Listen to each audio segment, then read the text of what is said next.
Hey, what's everybody? From inside my storage unit elevator, it's another Thursday afternoon and another pallet delivery. We actually had one yesterday. Let me take you inside and take a look. Look at that. Got a pallet. Everything changes.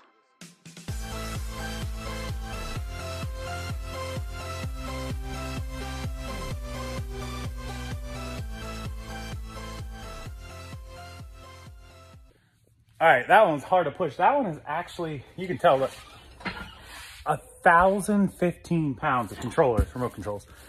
1,000 pounds. Figuring about 3 remotes per pound, 5 ounces each, give or take. 3,000 remotes on that pallet. Now, we'll probably only keep half of them, but 1,500 remotes.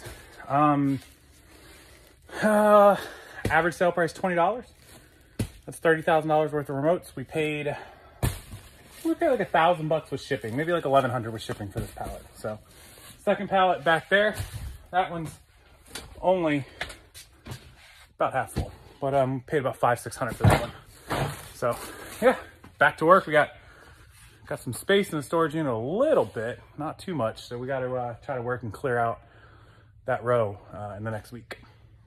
Now, realistically, if we keep, 1,600 remotes, 1,800 remotes, whatever, I'm going to sell 1,000 boxes. I'm going to sell 10 boxes of them to you guys for like, I don't know, $175 a piece, so $1,750, so I'll be profitable.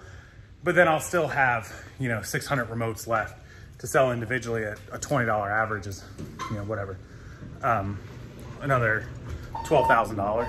So 12 grand plus the $1,750. So about, even with wholesale, that's like 13, 14,000, and I paid $1,000 for it. And we can burn through the bulk in a day, and we can burn through, listing 600 remotes. If 2 of us are listing 20 a day, that's 40. That's 200 in a week. That's 800. I have a whole month's worth of inventory, worth of listing right there. So people ask why. They always ask, why do we do bulk? Why thrifting or this or that? Well, there you go. I don't have to source for the rest of the month if I don't want to. I have 600-700 pieces of material individual plus 1,000 pieces of bulk, and that's just one pallet. You just saw a pallet and a half, 2 pallets, and you just saw 2 more behind it. So we always have money. We always have stuff to do. We always have inventory. We always have death piles, but for us, they're money piles because every day I can sell boxes. I can sell individuals. The eBay account that we're building is doing $200 or $300 in sales. So there's always money rotating and coming in and out, and that's just that's why we do it. So it's busy. We got pallets upon pallets. Crazy way to start the year. We're busy, and it's a good thing, right? We're making money. Now, let me tell you guys, we always, as YouTubers, social media people, ask you to like and share videos.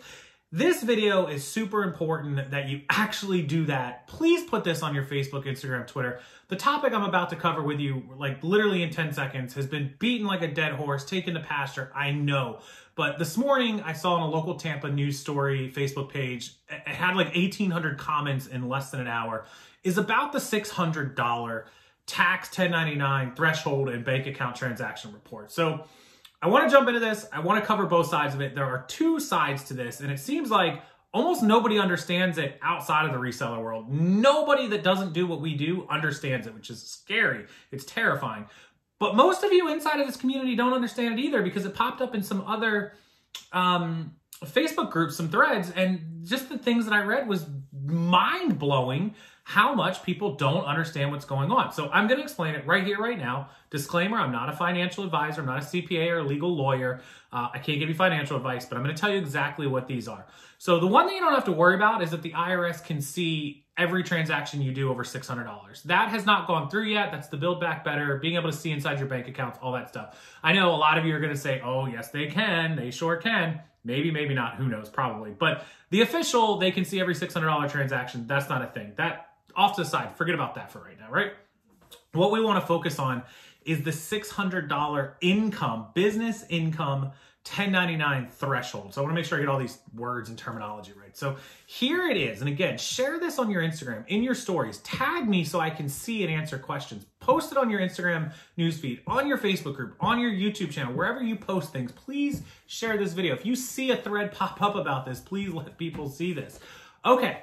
Prior to 2022, right now, any sales you did in 2019, 2020, 2021, for each of those years, if you hit $20,000 in sales and you did 200 or more transactions, you had to hit both, you would be issued a 1099 from that platform. So let's say you did 10,000 on eBay and 10,000 on Amazon, you would not get the 1099. It has to be all on one platform, and that platform will send it. If you did 20,000 on eBay and 10,000 on Amazon, you'd get one from eBay, and you would not get one from Amazon because you didn't hit the threshold on Amazon. Each company is separate. They're individual, right? And so that was the threshold. The minute you hit those numbers, 20 grand and 200 transactions, you were issued a 1099 automatically. It was federal law, right? You had to get it. What a lot of people didn't understand is, let's say they only sold on eBay and they did 15,150 transactions. Oh, I didn't hit the number. I didn't hit the threshold. I didn't get a 1099. I don't have to report my taxes. I don't have to report this. That's false. All that is a piece of paper that you're handed that says you hit those numbers and that they reported it to the IRS. It doesn't mean that you get away scot-free because you didn't hit those numbers. In the event of an audit and the IRS audits you, they're going to say, well, hey, eBay sent you 15 grand this year. You did 15,000 in sales. We can see all those bank transactions, or those PayPal transactions. Why didn't you report this? Well, I didn't do 20 grand. I didn't hit 1099 threshold. But you still made money. You still have to report this. Now, notice I'm saying report. It doesn't mean you owe money. If you did 15 grand in sales, it does not mean you necessarily owe money. Now, again, I'm not a CPA, but everyone's financial situation is different. Let's say somebody did 15 grand in sales, right? Well, what profit did they make? I don't know. Let's say 50%. That's fair, right? 7,500 bucks in profit. Okay. Let's say that was all their income. They're a stay-at-home mom. Let's just say that was their whole income for the year, 7,500 in profit. Well, they might be in a 20% tax bracket. Well, 20% of 7,500 is $1,500. Okay, you owe the IRS $1,500. But wait, you had deductions. You used your cell phone, your internet, your mileage driving around to thrift stores. You had shipping labels, boxes, bubble wrap, packing. You spent $3,000 or $4,000 worth of all this stuff and your mileage, and the IRS goes, oh, you owe us $1,500, but your deductions are worth $1,200. You just owe us $300. Or maybe your deductions are $1,800, a standard, who knows? You don't owe us anything. Have a great day. Totally made up numbers. Totally made up numbers. Just saying, that's how it works. Don't be scared of owing the IRS money. You want that provable income. Maybe you want to buy a car. You want a bigger house. You want to get a credit card, a loan, whatever. You want to report that. You just don't want to pay as much in taxes as you possibly can, so you use all the deductions, you get it down. But no, if you don't get a 1099, you still have to report.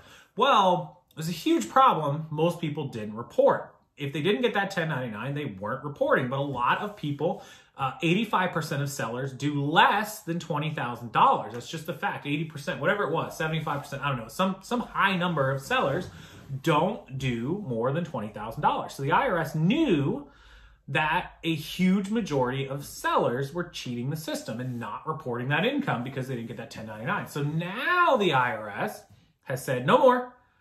If you do $600 in transactions on any platform, you're getting a 1099 from that platform. And they're requiring the platforms to do that. And so that is going to tip off the IRS to more people and their sale totals and what they are doing. And that's going to hopefully force more sellers to legally report their earnings, right? Or get the heck out of town and stop selling, which could be good for some of us. So with that said, that's how it works. If you do more than $600 in sales on any one platform or any one money processing, you will be issued a 1099 and you will be reporting that, which you should have been doing anyway. So really nothing's changed other than the amount of people getting their 1099s. Now, the biggest question I saw, the biggest misunderstanding, the biggest problem that I saw across social media was that people were scared. Me and my brother went to dinner and I paid for his dinner and it was $80 and he sent me $80 on Venmo or Cash App or PayPal or whatever it was, you know, later that day. Okay, that's fine.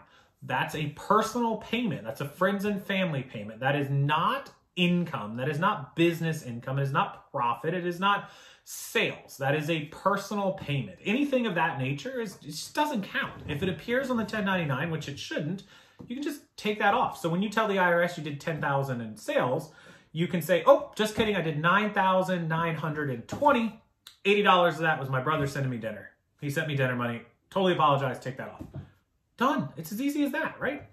The other thing is people are saying, well, what if I bought a couch 5 years ago for $2,000 and I sold it for $500 used on Craigslist? That's perfect. You didn't make a profit. You sold it at a loss, right? You lost money on that couch after using it for a few years. You did not make a profit. if you don't make a profit in business, you can't be taxed because there's no profit. Profit is based on taxable, taxes are based on profitable income, not gross revenues. So when you do 10 grand in sales, let's say you have a 25% tax bracket, you don't owe $2,500. You don't owe 25% of 10 grand. You owe 25% of what the profit was. The profit was $5,000, so you owe 25% of $5,000, which is $1,250. So you got to understand, if it's personal or a loss or any of this stuff, you're not responsible. Now, I know some people are going to say, well, how am I going to prove? What if I don't have a receipt for that couch? And that's a good question. The IRS will accept most reasonable explanations or receipts or breakdowns or fair market values, right? So if you see a couch that, you sold for $500 and they were to look it up brand new and see that it's a $5,000 couch, they're going to realize that you probably sold it at a loss. In the event of an audit, remember, all of this only matters if you're audited, right? You still got to report all this. You still got to put it all down. But in the event of an audit, you would have to prove these things. And the IRS is reasonable, right? The government sucks. We all know that. But IRS is reasonable because they realize the majority of people are not trying to be tax cheats or go to jail. They're just trying to get by without paying as much as they possibly can. So as long as you're not selling 100 couches and it's all profit, and then you go, well, all those 100 couches were mine. I used them and switched them in and out. That's not reasonable. Nobody has 100 couches. Nobody goes through 100 couches in a year or 2 or 3 or 5 or a lifetime, right? So that's when they're like, well, Mr. Parrish, you have 100 sales of couches. Clearly these weren't all personal. You made some money on some of these. Okay, you're right. I lied. Send me to jail, right? So just be reasonable. Keep receipts. Keep every history of whatever you can, and you'll be just fine. You'll be just fine. But don't panic and don't go crazy over the $600 threshold. If you get a 1099, so be it. Let me tell you guys, let everyone in on a secret. This is going to be a really unpopular opinion. 2 unpopular opinions, actually. One is that paying taxes is good. Not paying money. I hate paying money. I hate paying taxes. I've spent well over 100 grand in taxes in the last couple of years, right? 2-3 years. I sent them a check for like 30,000. I sent them a check for like 35,000. A lot of taxes, right? 28 before that. I don't want to spend money. I don't want to pay taxes. But paying taxes is good because it means you're making money. And it also means that you can get approved for things like a nicer car or a bigger house or a credit card or a business loan or a bank loan or a personal loan or a refinance loan or a boat. Things like that. So anyways, that's a good side of taxes. It sucks to spend money, but you got to spend it to make it. And when you make it, you got to spend it. Just the way it is. Second unpopular opinion is that, I'm kind of happy about this because a lot of pretend sellers and cheats and all that are going to go away. They're going to go away, and that helps the rest of us. So just let that kind of sink in there. Don't be scared. Don't be scared of this 1099. Also, a 1099 doesn't tell you anything. A 1099 just tells you the total gross sales that you did, which you should already know. You should have that number. It doesn't tell you your deductions and expenses and all that stuff. You have to track all that anyways. So the 1099 is not really going to help you with any of that. So please keep your numbers. This gives you a motivation and an alternative answer to I need to track my accounting, my bookkeeping, and my numbers. And my Reseller Genie is a fantastic option. If you want to start doing this, be above board, be legal, and not have to worry about it. To have like basically the last days ago attitude that I have where I don't care. None of this affects me. Like I file my numbers, my taxes, I pay my bill, and I'm done. My Reseller Genie will help you get there. I'll link it below. A video all about them and a discount code if you decide to do that. Otherwise, everything else should be pretty straightforward. Don't be scared of it. Don't panic. It's no big deal. Don't let everyone in the social media world scare you. Honestly, this is no big thing. You should have been doing it anyways, and that's where I'll leave it. Please share this video, like this video, comment on this video. God, I'm going to regret the asking for comments, but feel free, comment away. And, oh, by the way, you're not being quadruple taxed. Please know the difference between state sales tax and federal tax. When you buy something from any store, like a hot dog from Dairy Queen, that's $1 and you get charged 80 cents tax. That's sales tax. That is state sales tax that is charged on pretty much everything on a transaction that you buy. Federal tax is the money you pay on the income and profit you make. It is 2 way different things. And the amount of people that don't realize that is mind-numbing and shocking. The reason these comments and threads go out of control and this comment section of this video might go out of control, so many people are just not educated on taxes and finances and bookkeeping. And that's okay, because a lot of people hate it. I understand. I'm a numbers guy. But that doesn't mean that you should just go rambling on social media and Facebook about things that you don't know. If you don't know, just ask for help. Let one of us help you out. Let a CPA help you out. Let me help you out. Let one of the other great YouTubers help you out. Let somebody direct you so you understand it and you're not scared of it and you don't put that information in Facebook groups and you don't get yourself kicked out of Facebook groups.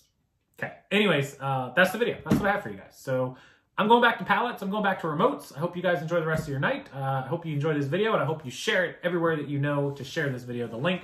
If you do, tag me so I can see it and answer questions. And other than that, I love all of you. I apologize if this isn't a popular video, but it had to be made. And until next time, I'll come up with a better topic for tomorrow's video. Good night, everyone.